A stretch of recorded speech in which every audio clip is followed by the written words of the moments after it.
In southeastern Europe, on the Mediterranean Sea, is a small mountainous peninsula that we call Greece, a region of bright sunshine, deep blue seas, and many islands. Here the first democracy began. Even the meaning of the word comes from the Greek language, demokratia, demos, the people, kratos, power, the people's power, democracy.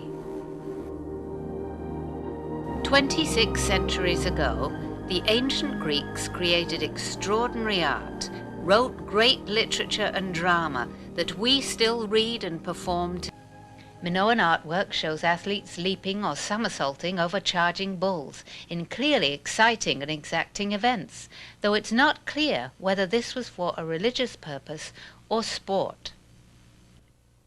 The southernmost portion of Greece, known as the Peloponnese, is closest to Crete. In the northeastern area were three important settlements, Mycenae, Tiryns, and Argos.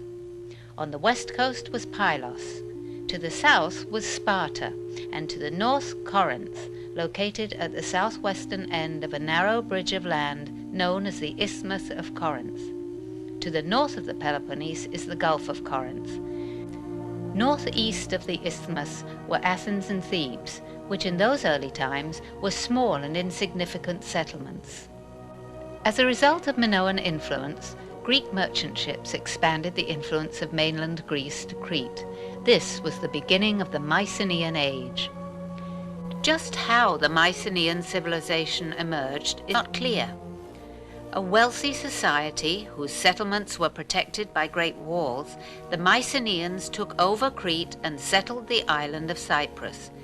They expanded trade to the Black Sea, Egypt, Sicily, and Sardinia, and even sailed as far as Britain. By the late 12th century BC, Mycenaean influence had come to an end. Just why is still a mystery. Perhaps a revolution, overpopulation, famine, and other factors brought about their downfall. People lived on a subsistence level. The art of writing was lost. Civilization receded.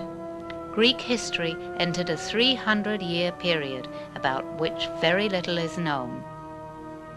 Driven by poverty and hunger, people began to migrate from the mainland of Greece to seek safety and new farmland on the coasts of Asia Minor and the eastern Aegean islands. This shift in population began around 1,000 years before the birth of Christ and continued for the next 200 years.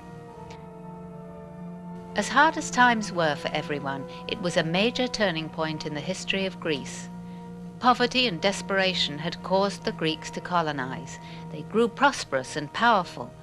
From about 730 BC to 500 BC, Greek colonization expanded over Sicily and southern Italy. It spread from the Black Sea coast to Spain and beyond. Corinth founded Syracuse and Corcyra, which today we call Corfu, and Massilia, which is modern-day Marseille. The Egyptians, who had never been a seagoing people, allowed the Greeks to establish a trading post at the mouth of the Nile, which became the city of Naucratis, meaning ruler of the sea. Greek influence was so widespread that it was possible to travel from the south of France to India and to communicate entirely in the Greek language. Trade flourished. Olive oil, wine, and pottery were exported. Timber for shipbuilding and grain were imported from north of the Black Sea to much of the Aegean.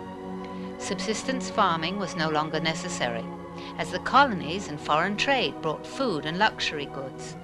From Carthage came salted fish, purple dyes, and textiles, and from Egypt papyrus, now much in demand as a writing material. Trade had even provided a new system of writing, adapted from the Phoenician alphabet. During this period of great change in the 8th century, the Greek polis or city-state emerged. The mountainous terrain of Greece, with its isolated regions, had encouraged the separate formation of numerous city-states, each with its own customs and rarely united. Of all the city-states, Athens and Sparta were the most powerful. Sparta was the largest city-state. controlling the southern Peloponnese as a military state. Unlike other city-states, Sparta had taken practically no part in colonization, nor was it at home on the sea. It contributed very little to art, literature, or music. Its citizens lived a strictly organized life, ate very basic food, and trained from childhood for warfare. Seeking only military glory, Sparta worried even its allies. With the spread of literacy, people began to question laws, which until then only nobles had decided. Sometimes new laws changed the power of the nobles, who might be replaced by a tyrant. Today the word tyrant has quite a different meaning, but at that time the title of tyrant only meant a ruler who had not inherited his power. Tyrants could be capable leaders, but while a tyrant achieved power by popularity or force, a king had the support of law, tradition, and religion. Sparta outlawed tyrants, but also limited the power of their kings. The first loyalty of all Greek citizens was always to their own city-state. However, several factors gave the ancient Greeks reasons to think of themselves as one people.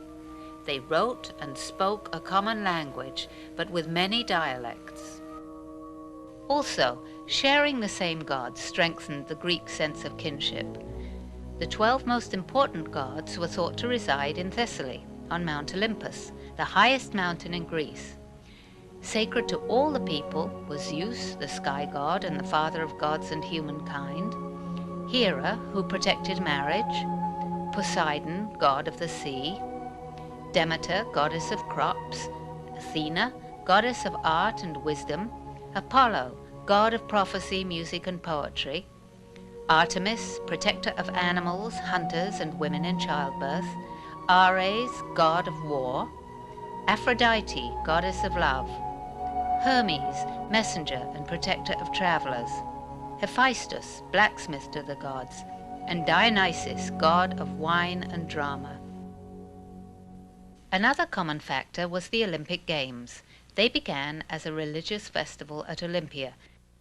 From 776 BC, the Games were held every 4 years. Athletes from all over the Greek world competed in running, jumping, javelin and discus throwing, chariot races, wrestling and boxing. Other athletic games were held, but the Olympic Games were the most famous and so important that wars were sometimes suspended so that the Games could continue on schedule.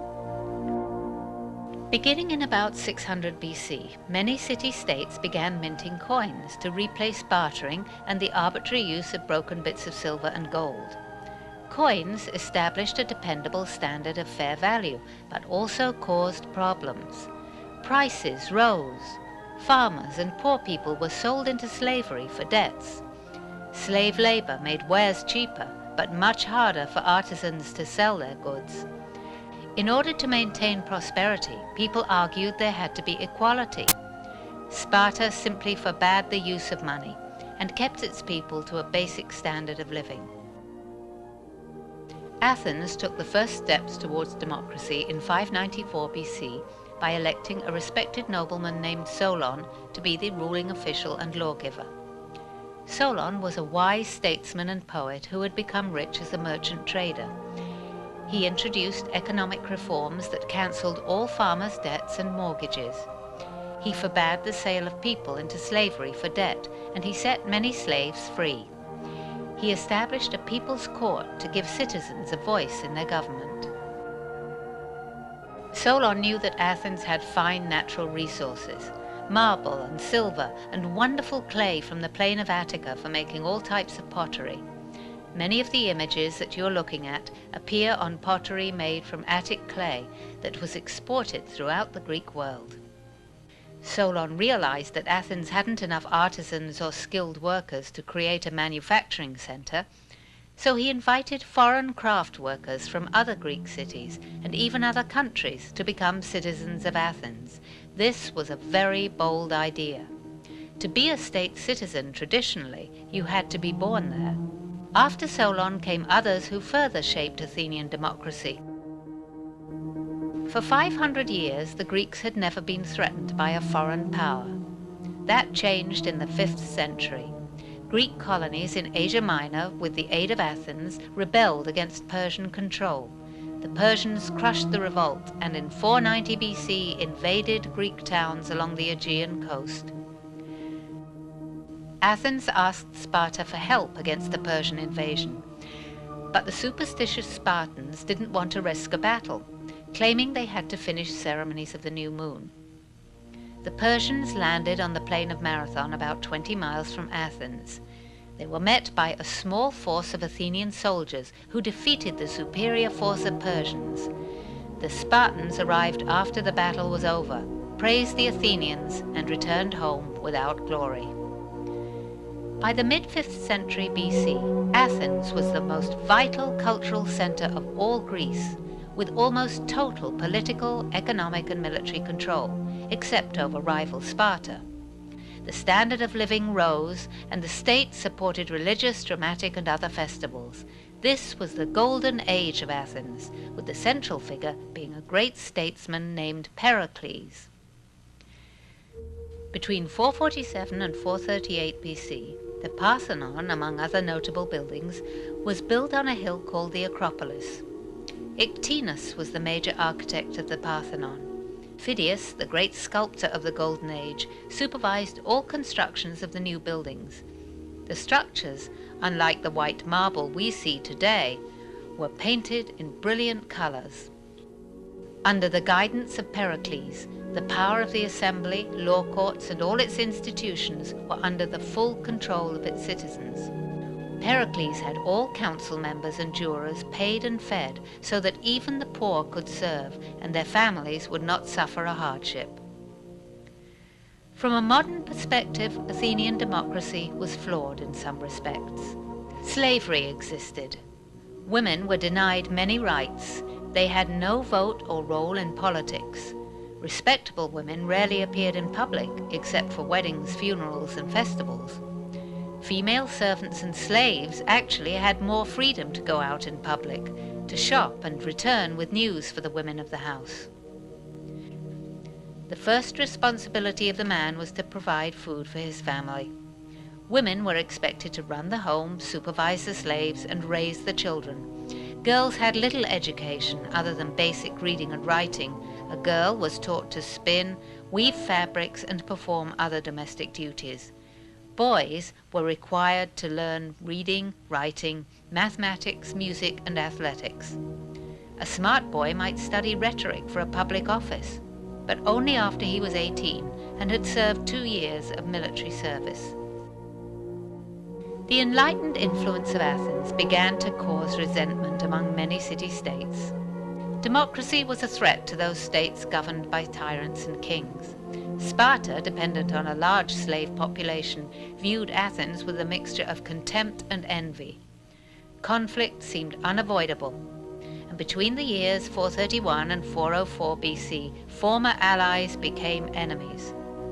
City-states fought among themselves and sided with either Sparta or Athens. The Peloponnesian War began, a 6-year-long war that weakened all of Greece by further dividing the city-states against each other. The war caused great economic hardship. Sparta was left bankrupt. Athens could no longer safely mine its silver. Its influence was shrinking. At one point, disease struck, and 1/4 of Athens' population died, including Pericles. Sparta was finally humbled in defeat, but at the cost of exhausting all the other city-states. Athens did regain her power, but never again to the same stature as before the war. The newly emerging world power of Rome absorbed the riches of Greek culture, but even today that legacy continues as a major contribution to our artistic and intellectual heritage.